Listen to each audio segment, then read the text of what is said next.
are serious about building a country, if we want to compete with other first world countries, we have to give the police free education.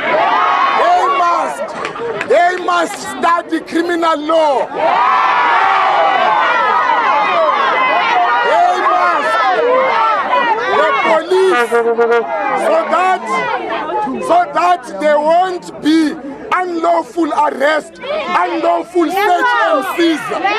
They can't write documents. They must be given free education.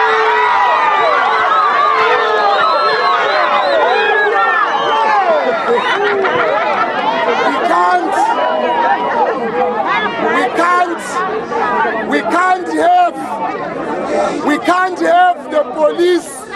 We can't have the police and the prison warders paying for themselves to study psychology, to study criminology, to study all relevant courses on their own pocket when they have to save the state. The state will continue to lose cases because they have not trained on the ground.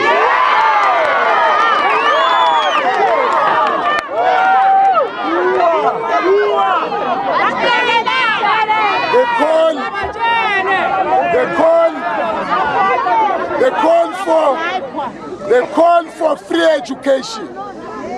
You can't speak of economic freedom without education. You can't separate education from the land. You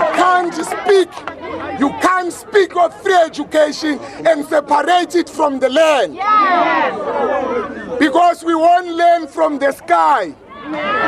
Once we acquire those degrees, we must take our families out of the ghetto. We must take our families out of Soweto. To where? Because there is no land. The issue of the land is so important, same as education. But I choose to concentrate on education. Others will take the land.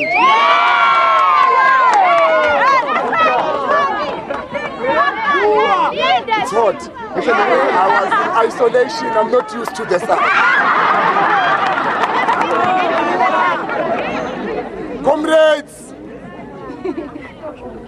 when I was in prison, when I was undergoing the initiation process, when I was earning my stripes, they asked, "What are you going to do when you go outside?" I said, "The mandate is on the ground. I am here to get the mandate." The answer that I gave them is that we are fighting for free decolonized education.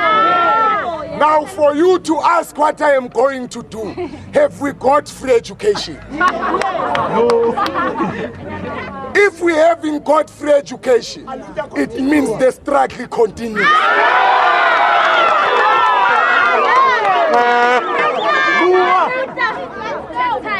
The struggle continues. The question then was, what is the way forward now? We acknowledge that there is a high presence of police in campuses. The police repression is high. We have never said we don't want to write exams. Under no circumstances have we said we don't want to write exams. All we said we want free education. And we will only talk about exams once you meet our demand. We never said we won't write exams. We have no business in disrupting those who want to write. But the only people who are writing is the white minority. Those are the only ones who are ready to write exams. Because they had all the material. They had tutors and lecturers, extra classes. While we were on the street protesting for the silent majority, we are now making a call to Habib Adam.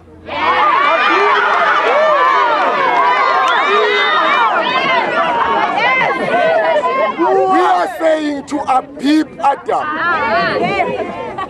if he wants peaceful examination for the white minority, he must give us 2 sittings. That is non-negotiable. Habib must give us not a deferred, 2 sittings. There is a difference between a deferred and 2 sittings. A deferred, it's 1 chance. 2 sittings, it's a sitting. If I don't make it, I write a supplement. I am questioning the leadership that was outside. The SRC, the incoming and the outgoing. Why do they subject the masses of our people to brutality from Adam Habib for the mass failure that will follow? There will be a gross mass failure if our people are forced to write exams under this condition, under torture. Our people are not ready psychologically. There was a curfew. You couldn't study beyond 10 p.m. Buses stopped at 8 p.m. You are expected to write exams under those conditions. We are now making a call. I know he's hearing me because he knows I'm outside.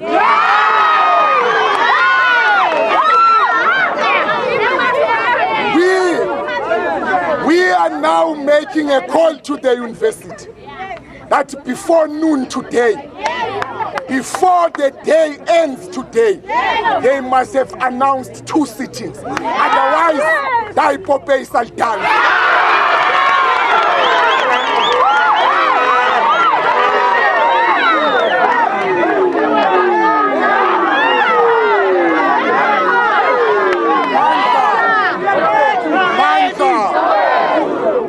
No business disrupting examination. We have no intention of disrupting examination. We want to give him peaceful examination with the white minority. We are only saying give us 2 sittings. UCT did it. Rhodes did it. CPUT did it.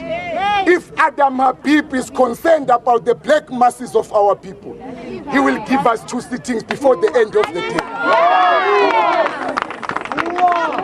Comrades, I have nothing much to say, only to say that I have devoted myself to the struggle to restore the dignity of a black child. Ours is that of restoring the dignity of a black child. We will fight the struggle for free education with everything we have till the end. This is a journey. This is just the beginning. When we were singing the song I sang, we said, they are shooting us. They are beating us. They have arrested us. What is missing now is for them to kill us. Then the song will be complete. There is one thing missing, it's them killing. The song will be complete. Then you will sing it with a meaning. Because these songs have meanings. These songs, they speak. Black people by nature are inspirational beings. When you sing these songs, they must inspire you. Now, the question then that I was asked, there was an argument as to who put you in prison. Someone said, do you love the ANC? I said, yes, I love the ANC. Then someone asked, does the ANC love you? I don't know. But I know that I love it. I don't know whether it loves me. If it doesn't love me, I will love it back in a ways. Comrades, the struggle continues. And I would like to thank all of you for continuing with the fight and for holding the ground under difficult conditions. Some of you have been reading about the struggle in newspapers and books. You are now living the struggle. You hear that there was a struggle somewhere They did exactly what we are doing. Then someone wrote about it. Now we are calling for blacks to write textbooks. When are we going to have young black intellectuals writing? For how long will our history be told by a white man? When are black people going to start writing our history? You are at a university, but none of you are writing. We want to see those articles in newspapers. We want to see you writing books about the struggle and everything else. Otherwise, they will say free education was fought by an 8-year-old, like they say 1976 was led by a 7-year-old, Hector Peterson. You ask yourself, a 7-year-old could lead a high school student. If you don't write textbook, your history will be swallowed like those of theatre machining. You have to write, and we are here today calling for revolutionary journalists. We need revolutionary journalists. Yes. Journalists who will tell our story. Journalists who will speak about black pain. Journalists who will be sincere to the struggle of black people. We can't have journalists who are working as agents. All they do.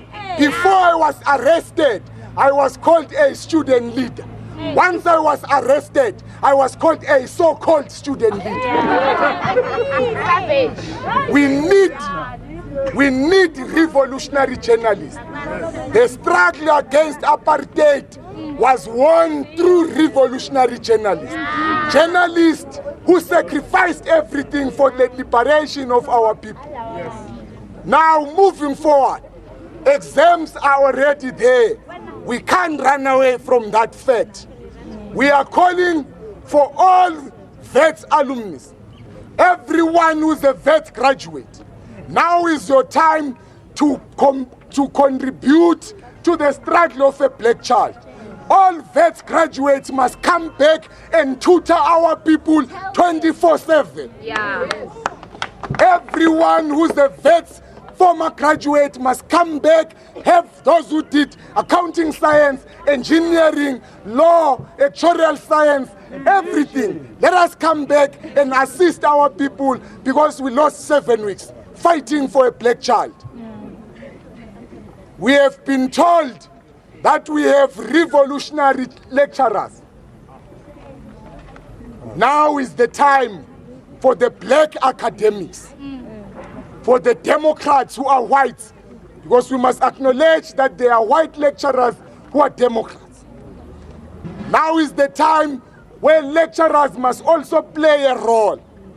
We are calling for extra lecturers. We are calling for extra lectures where people will come and try to save a black child, because Adam Habib doesn't care about the future of a black child.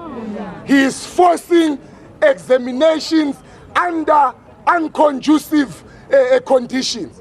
The university doesn't care about the quality. These exams are not going to produce any quality. They are only concerned about writing exams. They are not concerned about the quality. Now we are calling for lecturers to assist the masses of our people in extra classes, extra tutorials. It's a call.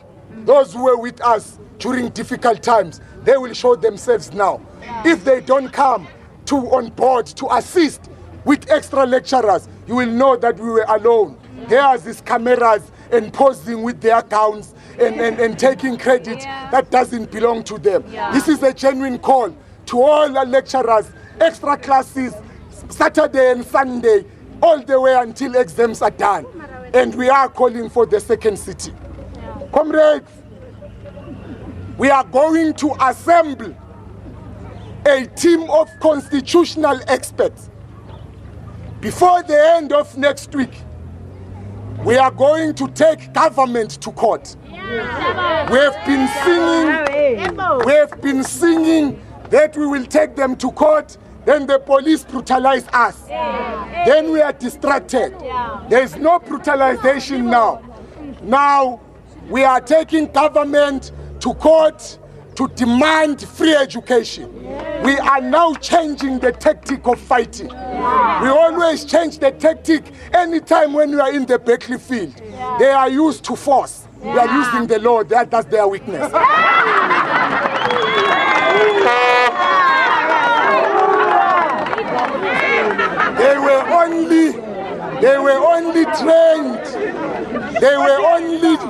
They were only trained to use force and violence.